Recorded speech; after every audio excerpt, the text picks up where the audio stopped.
Hi everyone. I am joined today by the incredible Benjamin Byron Davis, who is most known for his role as Dutch Van Der Linde in the Red Dead Redemption series. Hey Ben. Hello, very nice to be here.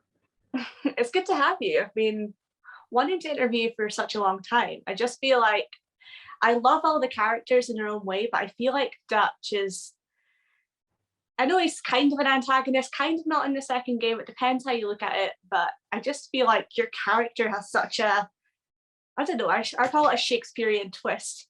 I don't know, he's very theatrical in his own sense, but not as theatrical as Trelawney, if that makes sense. Oh, well, thank goodness. No, what Stephen did with Trelawney could not be duplicated, like Katharine Hepburn-esque. Yeah, but I like to hear Shakespearean sounds pretty good to me. I sure love the guy, and getting the chance to play him over two titles was unexpected. I mean, it was hoped for. When the first game came out, I had my fingers crossed. I thought there wasn't a lot of story to tell past where that story ended, so my fingers were crossed that I was going to get a call, and when I did, I was equally delighted and terrified. I imagine. So what was it like? So Dutch obviously was an antagonist in the first game, but we also didn't know his background. How did it feel to start off in a role where you're definitely the antagonist and then move on to the second game where you were kind of just this honorable leader and you're this big figured guy, whereas you slowly go disintegrate into like an antagonist? How did that feel like for the development? Well, it was the format on the first Red Dead. I had no idea what we were getting into and had no idea that it would be a success or what have you. I was just so delighted. I'd always wanted to work in motion capture, and in fact, with the first Red Dead, it was the first title that Rockstar did that was full performance capture. So I was expecting just to put on the suit that I'd seen in the documentaries and things like that. But I put on the suit and cowboy boots and holsters, and then they came and they got much better for the second game, but then they come and they put like a thing around your head with a camera in front of your face. And I was not expecting any of that. And that was really amazing tech that got better and better. I mean, so much better for the second game. But it allowed us to really connect with one another as actors do. And it was this really sort of uncanny thing when I finally saw that first game come out and you're watching. And now it's important to note animators clean up all of it. So it's not merely just one-to-one what we did on the day and what you end up with. But it is, I mean, you look into it and those eyes are your eyes, and the blinks are your blinks, and little thoughts that cross your head actually read on this avatar. That was all remarkable. But so I was a babe in the woods on Red Dead 1, and they told me, they didn't tell me much. Like I didn't even know, like I didn't know where in the story Dutch happened. I didn't know much of the story beyond Dutch. So I don't think I didn't know the name Javier Escuela while I was playing Dutch in the first game. I came in, I auditioned, they were warm to that audition, and then I didn't hear anything for 6 months. And then I show up on set and I meet our wonderful director, Rod Edge, for the very first time. And this has got to be 2009, I guess. Wow. It might have been 2008. And Rod just sort of pulls me aside and he says, so here's the deal. This is your guy was a leader of a gang. He was extraordinarily well read, and he's lost his mind. And that was pretty much all I knew. Pretty accurate. That was pretty accurate. But it's really all I had to go on.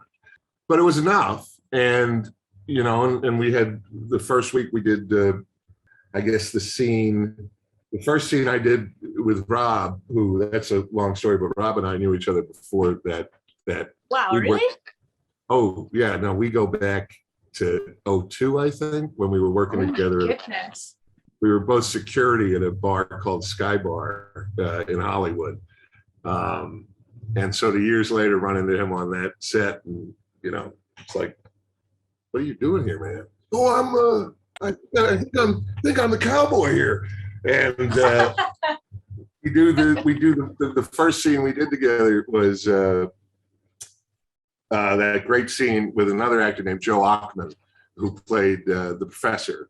Yeah. And that was the first Dutch scene I ever did, was I'm here to kill the both of you. And so, like, for example, that scene, he's there on the second floor and Dutch is on the first floor, but in reality, because we're all on the volume at the same time, in real time. And the other thing is those cut scenes in the first Red Dead were all a single take case. So wow. they couldn't cut. You couldn't muff a line and then pick it up again. The take had to be perfect from top to bottom. Oh my goodness. And so that scene where I'm pointing up and he's pointing down and we're yelling, in reality, we're about 3 feet away from each other with 2 different high lines. So I'm pretending I'm dead. And then 2 years later, the game comes out, and if you're me, you play for, I think it took about 15 hours to get there. And then finally I get to see the first scene I did on the thing. And I was like, holy cow, that looks amazing. Yeah. It was amazing. But so that was, but so Dutch and the sort of breadth and scope of the character and who he was and what that character could be. When I was playing it, I knew the broad outlines, but then literally when the game came out and I played the game, I'm playing the game and I'm like, oh, they just said Dutch's name. I could be the guy at the end of this thing. I could be the big, like, I didn't know until I got, as I'm going through the game. Goodness. Okay.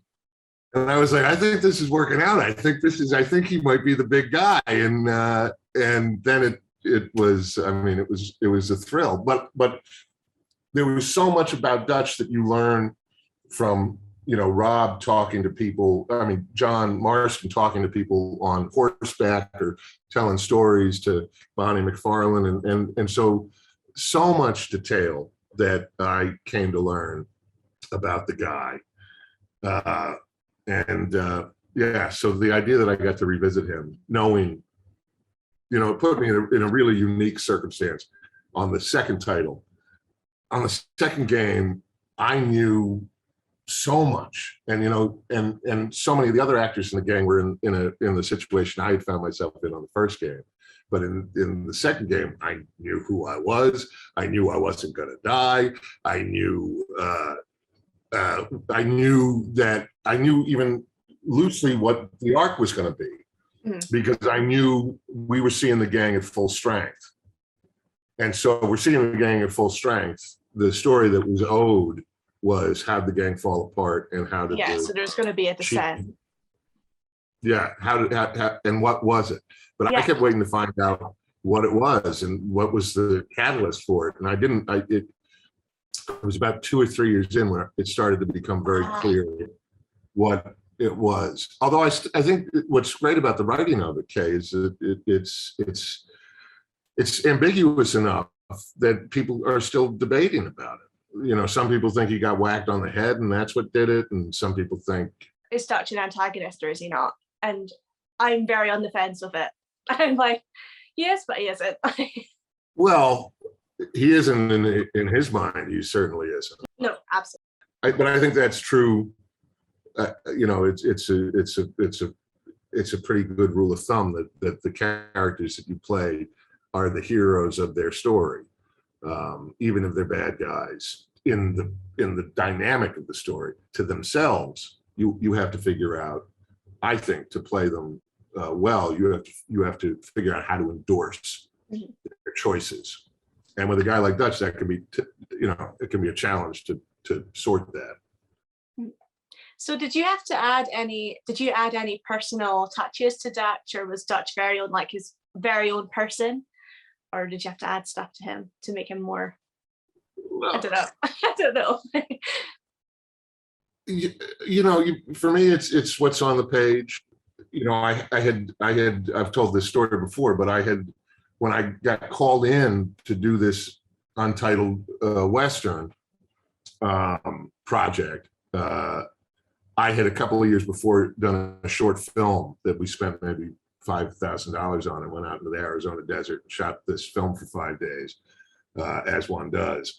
And that character, the character there had these sounds, and he had I really accentuated the break in my voice, and I found a wheeziness to it, and these R's, these sort of hard R's and things like that. And so all of those, that sort of characterization is what I brought to the audition, that ultimately got me the role of Dutch. So that came from me. But I think, it's kind of the nature of Rockstar and the nature of this amazing technology, this performance capture technology.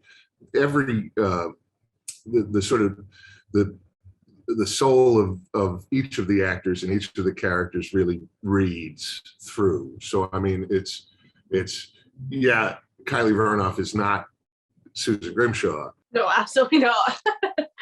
But it is entirely from Kylie, and it is her spirit. It is it's amazing stuff. Yeah. So did you have to do anything in particular to get into character for Dutch? Oh. I'm not asking if you've like robbed a bank or something. No, never. Well, you do. When you're working on a play or working on any project, and I'm not a believer in, at least the way some people describe it, the method. Like, do you believe? Like, do you rob a bank, or do you, did I go and nothing like that. But you do.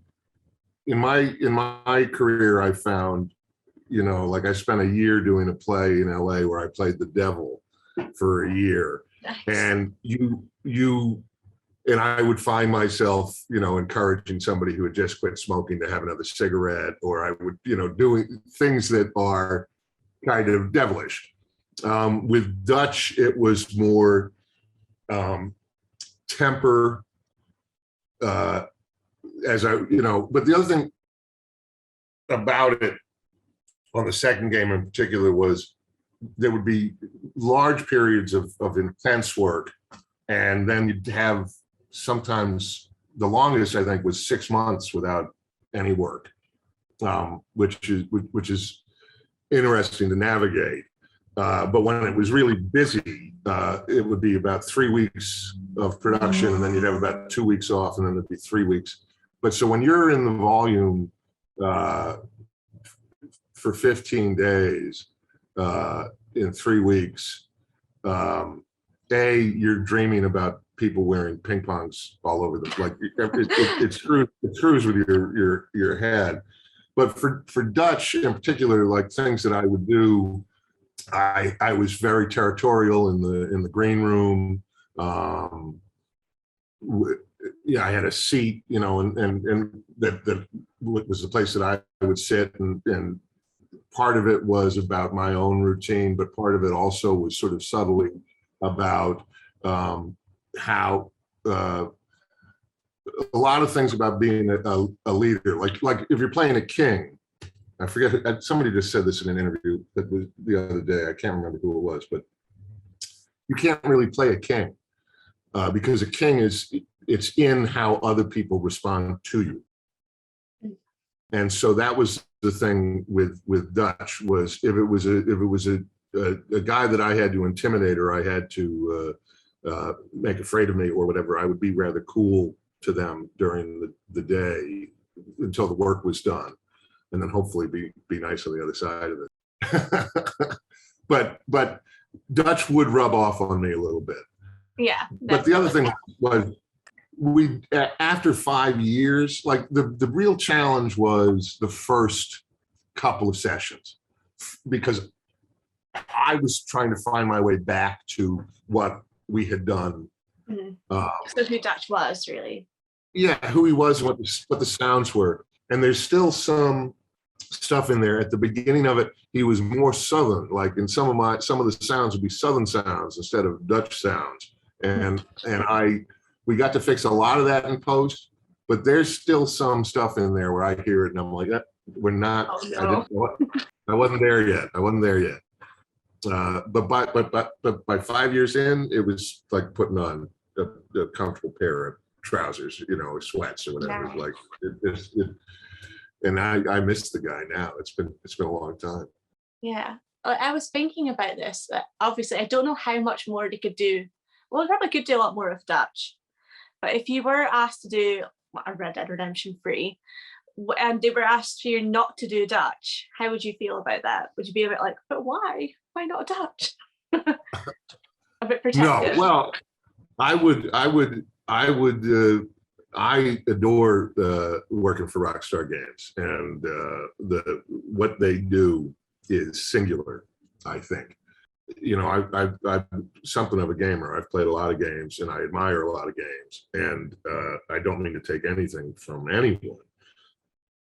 But I think what Rockstar has achieved in terms of an open world, and what they've achieved in terms of narrative fiction, where the player is literally a part of the story. Mm-hmm. I don't really think that there's another studio that's done quite what they've achieved.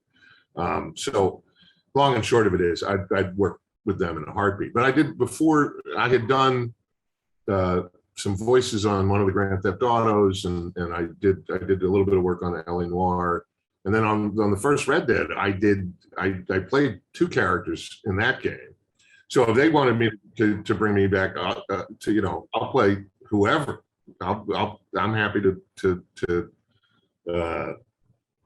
go back on the volume, and I'd be delighted to play anybody. And I've said before also, if I'm 60 and I'm still playing Dutch, that wouldn't bother me very much at all. He's not a wonderful guy, but he's a wonderful character. Oh, definitely. So you mentioned that you're a bit of a gamer. What kind of video games are you into? I like, typically, I'm not a big fan of online massive multiplayer stuff. Yeah, I don't like griefers. I don't like a lot of the tenor of the conversation on a lot of those games is a little off-putting to me. I typically like single player experiences. The games that stand out in my memory, I think going way back, Myst was a game I really loved, sort of a puzzle game. More recently, I think the game is called Rhyme. What Remains of Edith Finch, is that the right name of that game? I played rather recently. I recognize the name.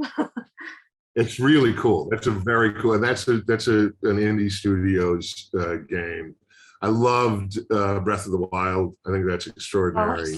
Oh, so the first Horizon, Zero Dawn. Yeah, I like that.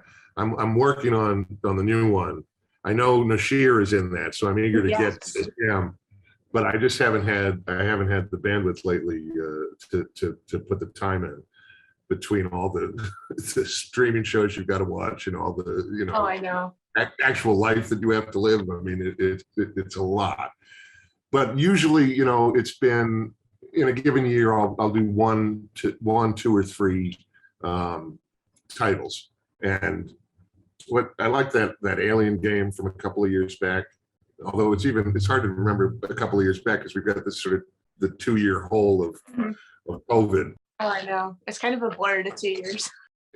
Well, I ran into somebody the other day and they said they moved to, I'm here in LA. They said they moved to LA 3 years ago, and I said, "So you've been here a year?" It's because it's just been so odd. But yeah, but those. Oh, the other one that I've enjoyed. The last one I couldn't get far in, but it was a good series of games that you play on the iPad called The Room. Right. Okay. It's a puzzle game. Again, it's not for. I like puzzles a lot. I like crossword puzzles Okay. So that sort of stuff appeals to me. I'm very much story driven, kind of like what Red Dead is. Absolutely. Last of Us and Red Dead is like my babies.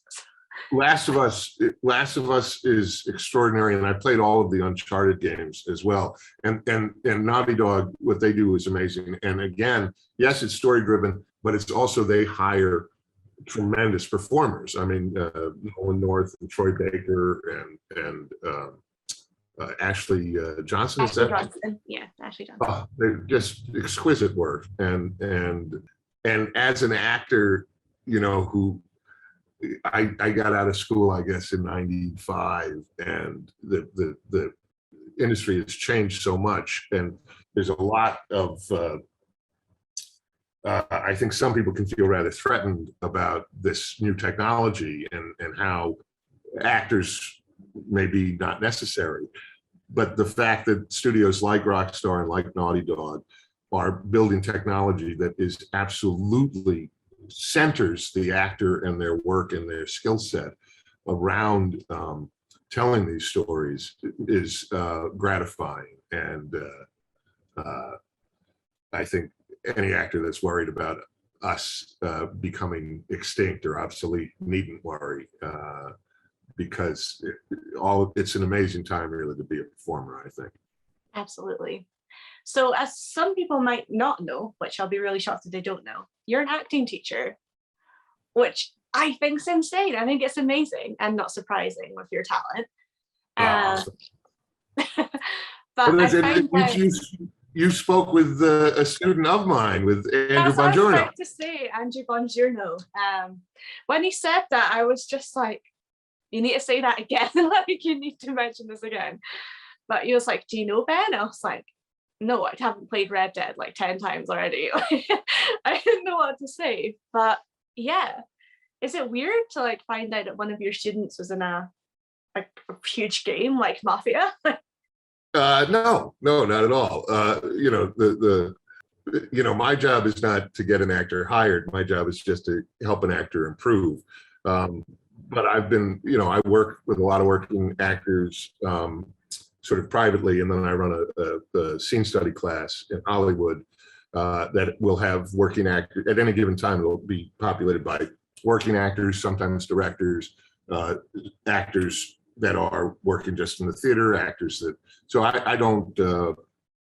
Pretty much, if you find your way to me, we'll work together as long as it works for the actor in training.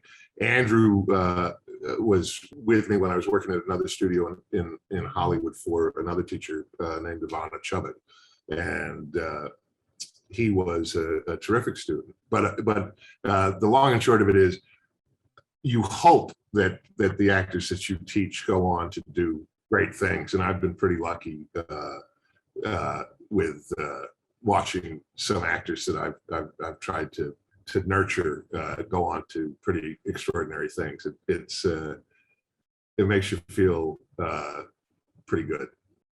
Yeah. I mean, I would love to get back into acting. I recently, it was because of Red Dead that made me kind of join an acting college for a little bit. And I really enjoyed it. I feel like I was excelling, and then money got in the way, and life got in the way, I guess. So, Well, I have a teacher, Kay, an old teacher of mine used to say that, and I find it a very encouraging thought, but artists don't rot on the vine. So if now is not the time that you can investigate your own craft and dedicate time to it, well, maybe down the road there will be that time. And the great thing about being an actor is, thank God, all experience is useful. Good days, and bad days are both useful as an artist. Good years and bad years are useful as an artist. So I think that's phenomenal. And I think, you know, it's another thing. As a teacher, I've worked with actors who have come back from fighting in wars. I've worked with actors who were retired and at 50 or 60 trying it out for the first time. There's no right time, there's no right way. And I think it's just a wonderful way to connect with people, and telling stories is worth the trouble. Yeah.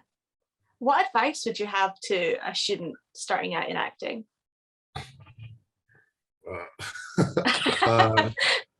Depends. I guess good luck. Don't be attached to outcome, because it will yield misery. You know, you have to dedicate yourself to process, and a bit like what we were saying, with an artist doesn't rot on the vine. I mean, when you're young and you are starting out, you want very much to get right to work and to have the world know you're genius, and to have you know, money and riches and whatever else might be motivating somebody pursuing the work. But I, as somebody who's seen people get all of those things, they're not necessarily the most important part. To me, the most important thing, the thing to covet, is experience. So if that means auditioning, just auditioning for plays, for community theater, for you know, COVID turned this business on its head, because what, you know, in my class, I'll do I have done for years and years and years, you know, I'll private coach actors for auditions, and so because of that, I have got literally reams of audition material from 20 years of coaching, and I would have actors prepare an audition in the room as an exercise, which was useful for the other actors and useful for them. And I tried to do that. I assigned one this year, and the actor came in and started performing the audition in the room, and I stopped. I didn't stop. You know, they performed it, but it occurred to me, this is not going to happen anymore. We're not going in the room anymore. The audition process is now almost entirely self-tape, and I don't know that we're going to go back there. But one of the things that means is that you don't have to necessarily move to New York or to Los Angeles or to Atlanta more and more, because you can put yourself on tape from anywhere. But I guess going back to the student actor, I'm rambling, it seems. But going back to the student actor, yeah, be hungry for experience and do all you can to learn. And then beyond that, read as much as you can. There's a lot of wonderful books. There's a wonderful, also, if you want to work on camera, I think you can find it on YouTube, but there's a master class that Michael Caine did in the early 80s called Acting in Film. It's part of a wonderful series that the BBC did. And it's a little dated in terms of a lot of things, but the principles that he's espousing are still absolutely true. So I'd recommend that. At the end of the day, if you want, acting is not going to care how much you love it. Yeah. It's not like acting is going to go, oh my God, thank God, Ben, finally you showed up. We needed you. Here you go. It just doesn't work like that. So you have to steel yourself and understand that you have to love with all of your heart. With all of your heart, you have to love something that is absolutely indifferent to your presence. And if you can be comfortable with that, then you can do the most important thing that I think any artist can do, which is endure. Yeah, okay, I feel good with that. Yeah, that's my answer. That's good. So in general, the fans of the game are just unbelievable. I mean, I love the community for everything that it is. So if somebody was to walk up to you and say, this game means this much to me, it's helped me in this way or that way, how does it make you feel as an actor and as a person? It's overwhelming. Yeah. It's overwhelming. This has been, the last con that I was scheduled to do was in Birmingham, right before lockdown. Yeah, well, I wanted very much to be there, but it was March of 2020. Yeah. But the amazing thing about Red Dead and the fan community, which is staggering. It's staggering, and and it's also we were completely sequestered for the 5 years that we were working on this. We couldn't talk about it with anybody. We couldn't. It was just like this sort of secret we were stuck in. And so in the game, and that sounds like a complaint. I'm not complaining at all. But when it came out,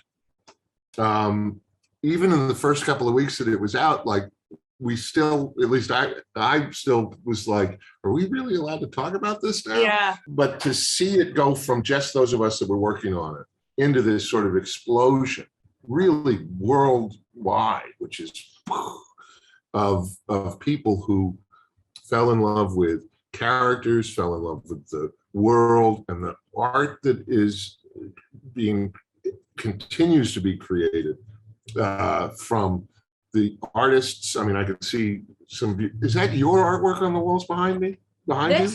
Well, she's going to be mind blown that you're asking this, but these are artwork done by my really, really dear friend Lily, the art of Lily Kay. So we've got Troy Baker and Joel over there, and then you've got Joel over there. You can tell I've got a bit of a bias towards Joel. fair, a worthy character. That work is beautiful. All pencil drawn. Well, I can tell from here, and just the sheer volume of I've got a cherished sort of pile of art that's been gifted to me at various cons. So to as an artist working on something because you love it, and the work on Red Dead was absolutely the amount of work everybody put into it and the amount of time everybody on it, from the build team to the animators to the production, everybody was pouring their hearts into it. And it was a labor of love. And to see now all of this art that's created because of people loving that is astonishing. And it's not just the paintings, it's the cosplay and the sort of, even like the virtual photographers who go back into the game. All of it is astonishing. And then beyond that, to have been a part of something with such a rich and diverse cast of characters, at conventions, encountering people who love this character or that character because they see themselves in it, it is extraordinary. And it's also not for nothing when we went into lockdown, knowing that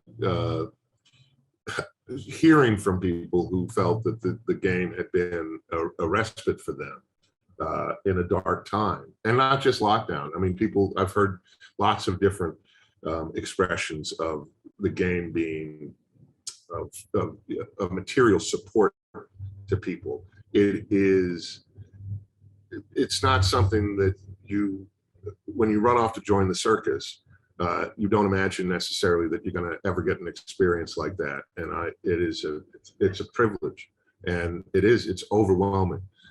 But the one thing is to remember that I'm just a small part of a very large group of people that made it happen, and now an even smaller part of this sort of world of artists that are creating all of this work inspired by what we did. It's pretty spectacular.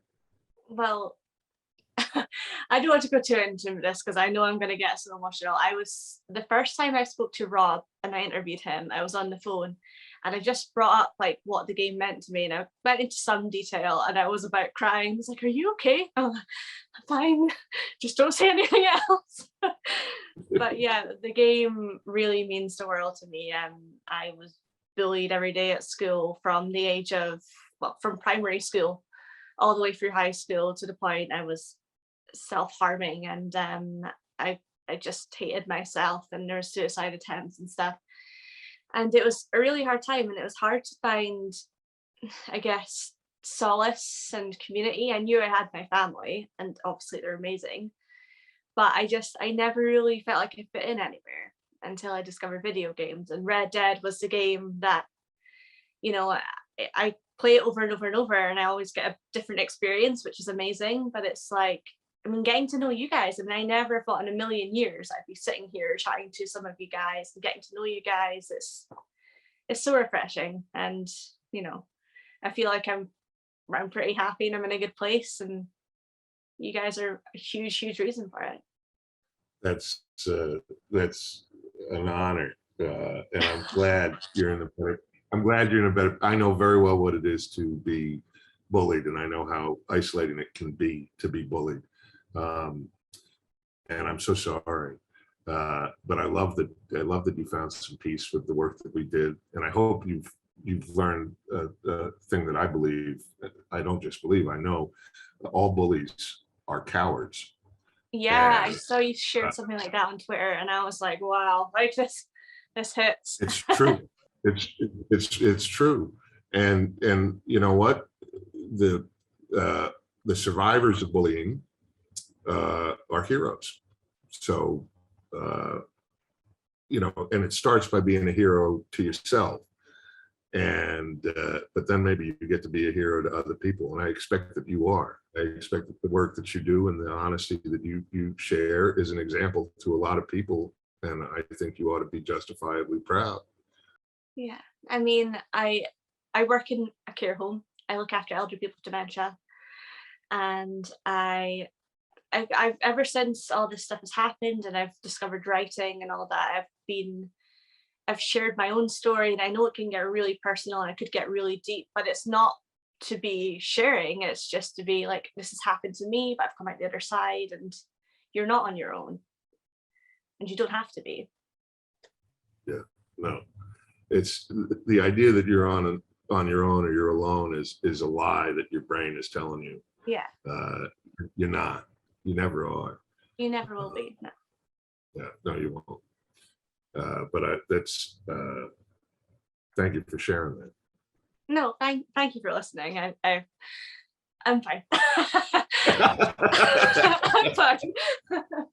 I'm also saying I'm fine. I've just before I came and spoke to you, I just went into chapter 6 of Red Dead. So oh no, you can't be fine. That's it. Everything's about to get really bad. Yeah, that's chapter 6. No. Horseshoe Overlook. Stay there. Stay there. My favorite camp for a lot of reasons. You and me both. So obviously when Dutch has his descent into madness, in a way, he's also just nasty and rude, and I can understand, like, his mind's been shaken by everything that's happened, and he lost Hosea and things like that. What really got to me was what happened to Molly. How did you feel reading that scene, like that was going to happen, or did you know anything? Or reading that, that's oh God. an interesting. No, it's an interesting story. You know, no one's asked me about that scene. So sometimes it gets overstated, sometimes it gets understated. But that scene is the one scene that I wasn't there on the day. Wow. Okay. I was in Atlanta shooting a movie called Ant-Man and the Wasp, and I couldn't make it back until the next day. So a wonderful, wonderful actor who I've been working with throughout the couple of years of the process, a wonderful guy named Brent Wersner, who we would usually work together. I'm 6.5 feet tall. Dutch is 6 feet tall. And so it wasn't usually a problem, but it could be if multiple characters were intersecting with a lot of architecture. It would be a challenge for the animators. So Brent would come in and he'd be with the other actors, and I would be elsewhere on the same volume on a different set that was scaled up to me. Didn't happen often. But so the one scene that I did not get to be there on, and so hence I did not really have anything to, I didn't have any agency in how it played out, was that scene. Now I have to say this, Brent and I worked very closely together. Brent is an actor of tremendous skill, and the work that he did was great, and he worked very hard to understand Dutch and also to understand the choices that I would make in playing Dutch, as did Rod, etc. But so I did not get to be there for that. And so my first encounter with that scene, I had the script. Like I knew what I was missing the day that it was killing me. Because it was a travel day. So I finished work in Atlanta, and I'm en route to New York, and I know that they're shooting it that day, and it's ripping me apart that I'm not there for it. So the next day I'm asking Brent how it went, and asking everybody how it went, and apparently it was extraordinary, and I can't wait to see it. And so what happens later is, in the booth, I put my helmet on, and I have to record the dialogue over Brent's timing and Brent's performance. But so I am somewhat there. It is my face. It is I am voice. Playing the scene. Of course, it's my voice, but it's your facial. That was the first time that I got to see Penny's performance, and she is so extraordinary in that sequence. So extraordinary, and it still breaks my heart that I didn't get to be there on the day, because holy cow, because Penny and I had worked together, but it was lots of bits and bobs, lots of stuff in the tent, with Dutch reading her poetry or trying to seduce her. I think some bawdier stuff than that. But Penny is one of my, I adore that woman, and working with her is amazing. But that scene, that's the reason I don't think anybody's told that story, but that is the one scene where Brent is playing Dutch, and it's not me. There's other times when it's maybe a stunt person or something, but for the most part, that was a pivotal moment. Yeah, no, that was tough. That was tough not to be there for. But that said, because Rockstar so well knows what they're doing, because Brent Wersner was so invested and dedicated, and because I think principally the work of Kylie and Penny in that scene, it's a heart-wrenching scene. And I don't, the other good, I don't know if it would have gone any differently had I been there.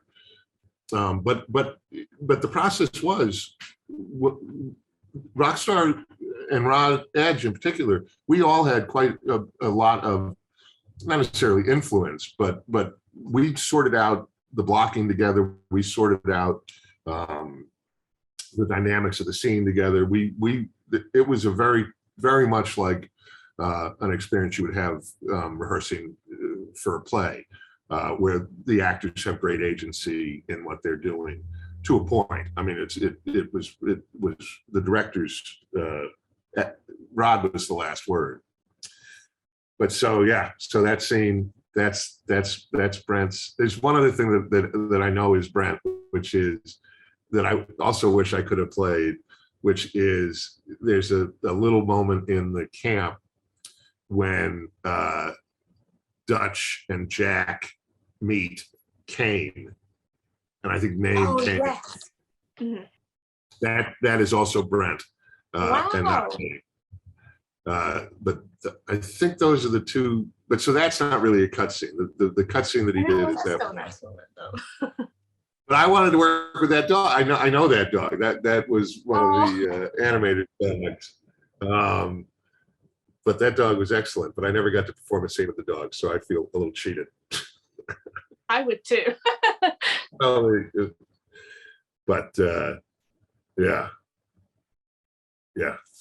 Oh my God. Now I feel like I need to rewatch that scene again just to see. That's crazy. He does not get a lot of credit for it, and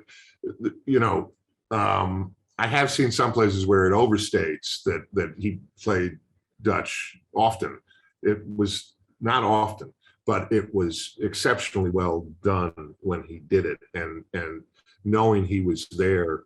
And knowing how good he was, and by the way, he's throughout the game. He played a ton of utility characters and a ton of he's in that game all over the place.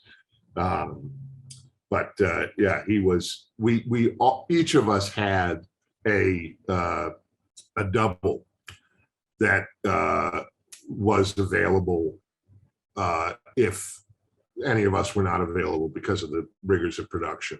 Kind of like an understudy.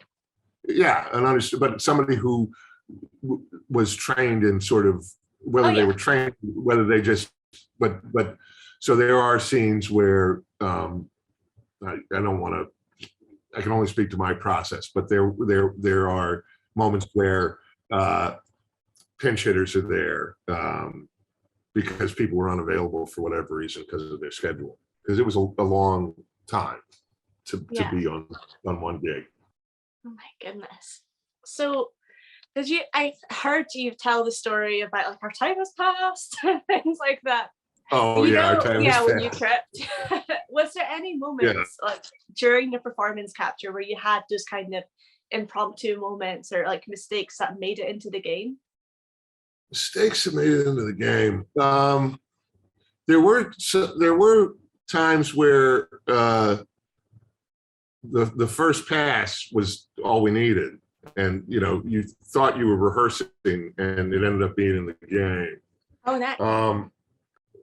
I don't know. I think for Dutch, because he was so sort of slick, whenever I was clumsy, it didn't make it into the game.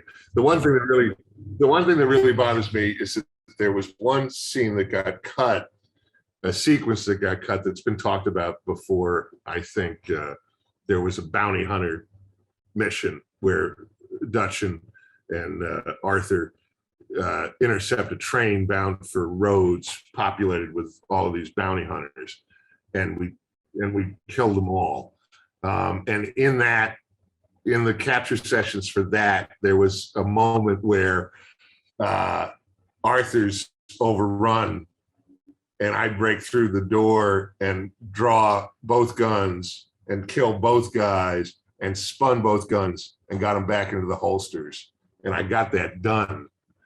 And that I was really proud of. And then they cut the whole freaking thing. Oh, no. Although, knowing now what I know then, people wouldn't have believed it was me anyway. They would have thought it was animated. But it was I was like, he's not that slick. I was a full cowboy that day. That was real cowboy stuff. So is that I feel like that would have been in a trailer. I'm pretty sure it was a trailer where you burst in the doors like with two guns out, but I don't know. Like maybe it's just there is. Well, you did two guns a lot. There's the standoff, that is his thing, and then there's also on Guarma. There's a 2-gun scene as well. Yeah. Oh, and then his reveal. Spoiler alert, on top of the mountain, he comes out of the door and he's got both guns drawn. He's got a gun on Micah and a gun on John. Yeah. that was fun. Playing cowboy was a lot of fun. You know, you'd be in the spandex, but you would have your guns on your hips. The sound guys kept wanting me to take the guns out of my holsters because it'd make a little noise that was objectionable to them. And I would refuse because it changed the way you walk. If you don't have the weight on your hip, it alters the way that you move. Okay. And that was the good thing is that Rockstar understood that very well. You know, and there, like for the scene when we did, it was a very weird day when we weren't wearing cowboy boots because it was the day of the party at the mayor's house in Saint Denis. And so for that, we had to rom with flat-soled shoes. And it was interesting because it made sense not to have the guns on your hips. And you can see, maybe you won't notice, but we're moving a little differently than we typically do. And that is, again, the eye to detail that Rockstar has. So cool. Eye for detail. So a lot of scenes were obviously really, really emotional, and I don't know why. I just want to hear the story again. But there is a moment at the end when it's almost as if you realize in yourself, not just within Dutch, like what's happened and the situation that he's led to, and that's when you're on top of the mountain and you have your foot on the gun when Arthur's trying to crawl for it. I would have been in bits too. Like, I'm just saying, I absolutely would have been destroyed. That was a, you know, we knew that scene was coming for a long time, and reading it, it's a very smart thing that the writers did. And a really intelligent use of character trait that Dutch can't shut up. That man talks and talks and talks, and that his story ends with him saying less and less until finally the last thing he says is, "I ain't got too much to say no more." Oh wow, that's so good. They knew what they were doing, but that sequence, because we spent forever, we knew Micah was going to have to get it. Oh yeah. We just didn't know who, we didn't know how. I always figured it'd be me. I was right mostly. I shoot him first, but that scene on the hill, that was just, it was. I'm in the green room, you know, where we wait while Raj and Peter and the two stunt guys that were doing like the falling off of the rock stuff. They were all doing the fight before. And I just had the pages, and yeah, it was really emotional, and it was you love a guy, like I said earlier, you to play a character, you really have to endorse them, you really have to get on their side, and I really did. And so I had to make sense of what from the outside seems so stupid, right? Why on earth would you trust this snake, this obvious snake? Mm-hmm. Why would you trust him? And I think, okay, I'll say here, my opinion about Dutch is not the truth about Dutch. Dutch is a character. He belongs to the fans. I can tell you what I believe, but I'm not the authority on the character. I'm the guy that played him. But to me, I understood well the impact that when we shot the scene with the wonderful Curzon Dobell, who I miss terribly. Working with him was a joy. But it was Curzon and Raj and I going over the map and the plan for the bank robbery. And it's the first time Dutch says out loud he doesn't think the plan's any good. And Hosea talks him into it. Hosea says this plan will work.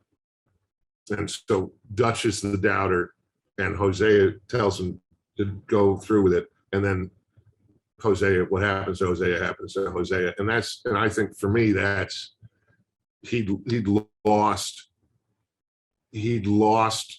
trust in himself. And at the same time that Arthur had lost faith in him.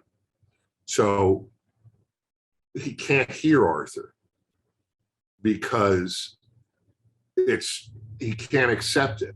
And it makes him vulnerable. It makes him vulnerable to the one guy that's telling him, you know what you're doing. You're the guy. You are the man. You listen, I believe in you. You get this. And increasingly, the rest of the gang is against you. And Dutch was vulnerable to that because he'd been so shaken. His confidence was shaken. And I don't think this gets amplified enough. He lost Hosea, and he lost who was going to replace Hosea, which I believe was Lenny. The one guy in camp conversations that consistently contradicts Dutch and disagrees with Dutch and doesn't ever receive any wrath for that, because Dutch respects his intelligence. And it's clear to me that so when he loses what in The Godfather is called the consigliere, he loses his trusted consigliere, who is Hosea, and then he loses who's going to be Tom Hagen. His next consigliere is Lenny, and he's adrift. And John has always not trusted him and been disrespectful to him and everything. Arthur didn't used to be that way, but now he's being that way. And here's Micah, and Micah is telling him that Micah seems to be the one person who still believes in it. Yeah. And it's so wretched. It's wretched. And so but I had to play that, and I couldn't play at it. I couldn't sort of wink and, don't worry, folks, Dutch is going to stay great and he's going to be fun and awesome. He's not. No, and so that, and again, not voice acting. That's my foot in that boot. It's like when Dutch walking away with the puff of smoke behind him, like the scene with Dutch walking away at Kerosene and Tar. Those are my feet. We did that. We did multiple takes of that, and that's my foot. Not quite, and it's Roger's hand is there, but there's a block of wood so that Roger's hand isn't getting crushed. But that's us all there, and so they're, and Raj, what he did on that day, oh my God, that is not a small thing to do multiple takes of that kind of breathing and that kind of breathing. Oh my God. And he did it. He was, what a joy to work with that guy. But that was a very, very emotional, day, to say the least. Yeah. And it was, to deliver. It did deliver on what made Dutch so broken. But to get there, and I think it reads, but there wasn't any dialogue to carry it. It was just you. So you had to trust in sort of the gesture work and how great a director Rod was. But I could feel it when I watch it. I'm like, yeah, I remember that day. I remember that walk up that ramp. That was a shitty day. Yeah, I imagine. Oh God. Well, I'll make it lighter. I'll make it something lighter. What was your funniest scene to film? There's a lot of funny scenes. Well, the funnest stuff was the scariest. The scary stuff's the most fun. Dutch at full froth, I like a lot.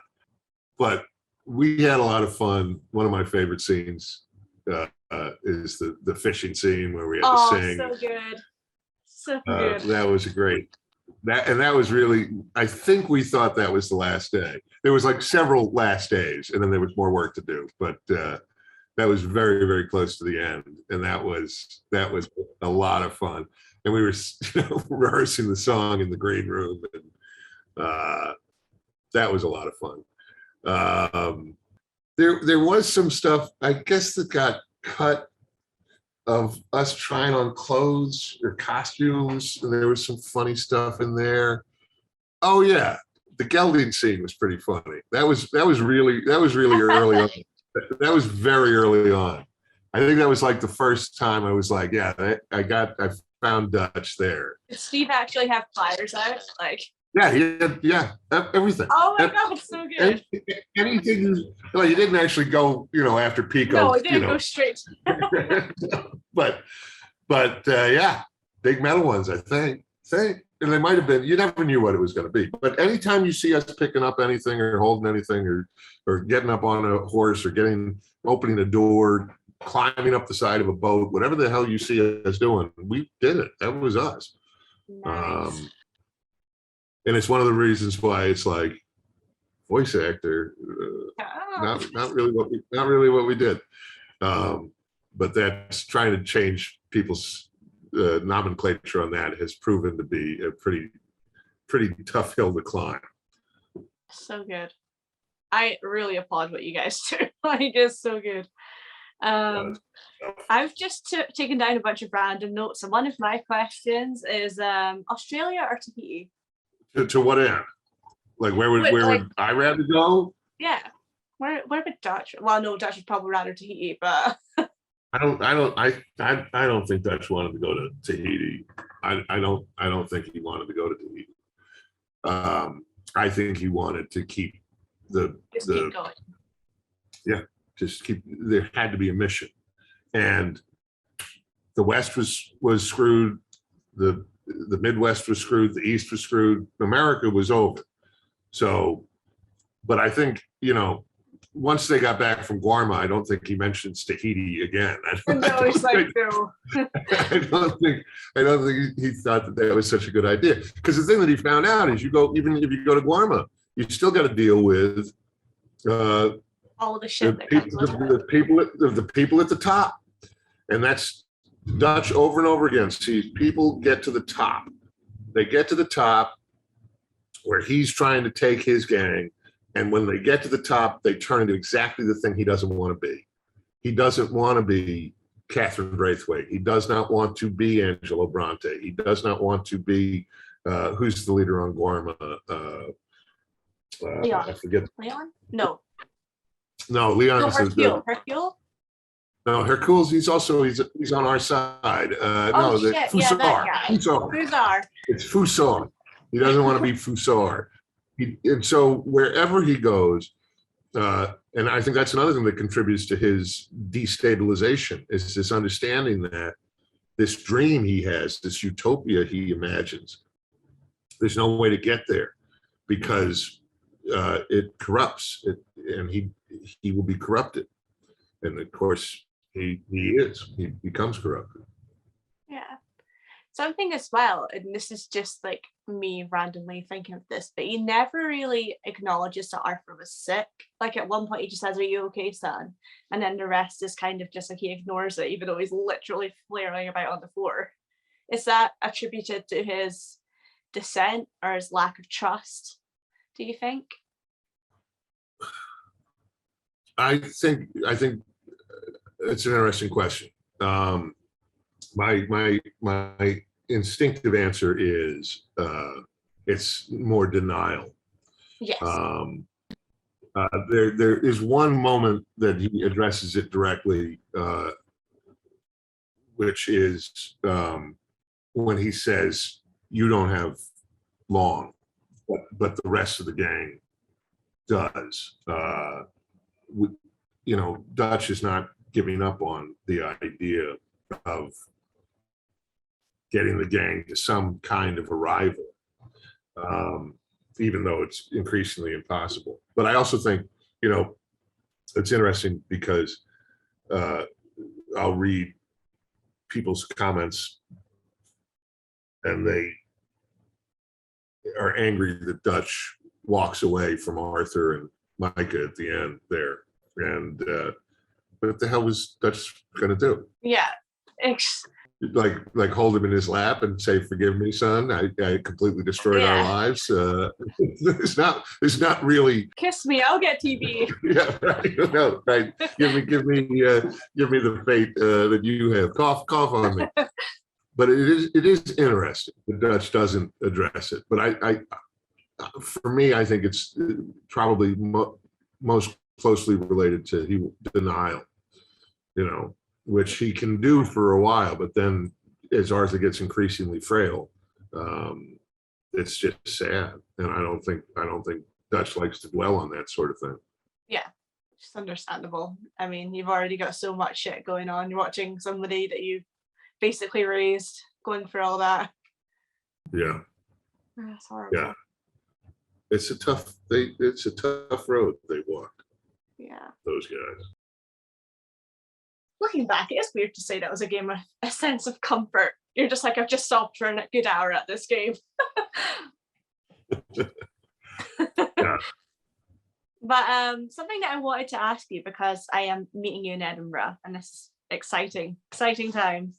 Very excited. Have you ever visited Edinburgh before? I have never visited Edinburgh before. I've always felt connected to Edinburgh because A, it's such a theater town, but B, years ago, I've served on several theater boards in my time, and when I was at the University of Chicago, I was on the University Theater Board, and we approved different acts 2 years in a row to go to the Edinburgh Theatre Festival. Oh, the Fringe. So it's always been sort of in my imagination to go there, and I am really excited to go to Edinburgh. I cannot wait. I'm so excited. It's so weird. Like, Edinburgh it's such a lovely city, but I never thought of holding such a big convention. I don't know, it was just so historical that I'm like, would it hold a con? But seemingly it does. So it's looking like a big one too. I mean, I'm thrilled. I'm losing my mind. Yeah, that's amazing. But you know, it's also going to be to be together with Rob and Alex and Raj. It's be the first time since Toronto that the four of us have been together. Oh my goodness.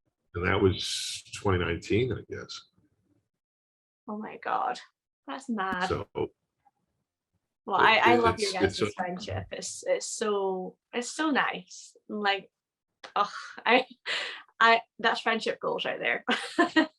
it's a lucky thing, and it does not always happen that you end up with enduring relationships with people that you work with. But it's a lucky thing when it does. Well, there's not a lot left I really have to say besides thank you so much for joining me. It was so much fun. I have had a blast. I hope I wasn't too rambling. No, not at all. I'm very glad we finally got the chance to do this, and I love what you're doing. I think it's terrific, and I'm very pleased I got to be here. Yeah, thank you so much.